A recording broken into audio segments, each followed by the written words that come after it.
So guys, welcome to my channel. Here I am Asha Kohli and today we are going to study class 12 biology chapter number 1st, that is reproduction in organism. तो अपन start करते हैं आज chapter number 1 class 12 का bio का reproduction in organism. सबसे पहले life span देखते हैं। लाइफ स्पैन होता क्या है? The period from birth to natural death of an organism. Life span जो है वो है ना, पीरियड होता है, समय सीमा होती है एक ऑर्गेनिज्म की, उसकी बर्थ से उसके नेचुरल डेथ तक, मतलब जब से वो पैदा होता है उसकी मृत्यु तक का जो वक्त होता है, पैदा होने से उसकी मृत्यु तक का जो वक्त होता है उसको बोलते हैं लाइफ स्पैन। ठीक है। रिप्रोडक्शन पढ़ते हैं। रिप्रोडक्शन क्या होता है? The biological process through which an organism gives rise to young offspring similar to itself. मतलब एक बायोलॉजिकल प्रोसेस होती है जिसके थ्रू एक ऑर्गेनिज्म, मतलब एक जीव या प्राणी है ना, अपने ही जैसे न्यू ऑर्गेनिज्म, मतलब अपने ही बच्चों को जन्म देता है, उसको बोलते हैं reproduction. Enables the continuity of the species generation after generation. इससे क्या है? कंटिन्यूटी मतलब एक तरीके से कंटिन्यू होता रहता है, एक जनरेशन से दूसरी जनरेशन तक बच्चे होते रहते हैं। मतलब मम्मी पापा, उनके बच्चे, फिर उनके बच्चे, ऐसे वो दादा बन गए हैं ना, फिर उनके परदादा बन जाते हैं, ऐसे उनके बच्चे के बच्चे ऐसे होते रहते हैं ना।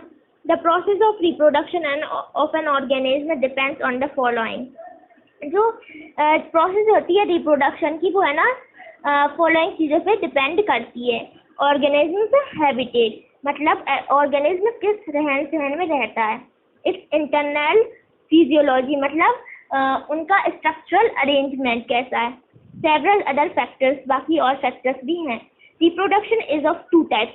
जो रिप्रोडक्शन है वो दो तरीके की होती है, asexual mode of reproduction and sexual mode of reproduction. अब अपन पढ़ते हैं asexual mode. Reproduction involving a single parent और without the involvement of gamete formation. क्या होता है एसेक्सुअल रिप्रोडक्शन में? जो रिप्रोडक्शन होती है उसमें सिर्फ एक सिंगल पेरेंट इन्वॉल्व होता है, और जो ये रिप्रोडक्शन होती है इसमें गैमेट फॉर्म नहीं होते हैं, जिसमें एसेक्सुअल रिप्रोडक्शन है। नेक्स्ट है sexual reproduction. Reproduction involves two parents opposite sex के। ठीक है, दो पेरेंट्स इन्वॉल्व होते हैं and also involve fusion of male and female gamete, इसमें फ्यूज होते हैं। अपन पढ़ते हैं asexual reproduction. A single individual parent is capable of producing offspring. अब अपन पढ़ते हैं एसेक्सुअल रिप्रोडक्शन को डिटेल में। एसेक्सुअल रिप्रोडक्शन में जो है एक सिंगल पेरेंट जो ही है ना, सिंगल इंडिविजुअल पेरेंट जो है वो कैपेबल होता है अपनी ऑफस्प्रिंग, मतलब अपनी न्यू जनरेशन को प्रोड्यूस करने के लिए। The produced offsprings are clones of each other. जो प्रोड्यूस्ड ऑफस्प्रिंग्स हैं, मतलब जो कि एसेक्सुअल रिप्रोडक्शन के थ्रू जो ऑफस्प्रिंग प्रोड्यूस हुई हैं वो क्लोन्स होते हैं, मतलब हूबहू होते हैं अपने पेरेंट की तरह। ठीक है, क्लोन्स। अब एक क्लोन्स होता क्या है? Organism which are morphologically and genetically similar. ऐसे ऑर्गेनिज्म जो कि है ना मॉर्फोलॉजिकली और जेनेटिकली एक दूसरे के सिमिलर होते हैं। ठीक है, मतलब जनरेशन, मतलब जैसे उनके पेरेंट दिखते हैं वैसे सेम टू सेम, मतलब हूबहू वो अपने पेरेंट्स की तरह ही दिखते हैं।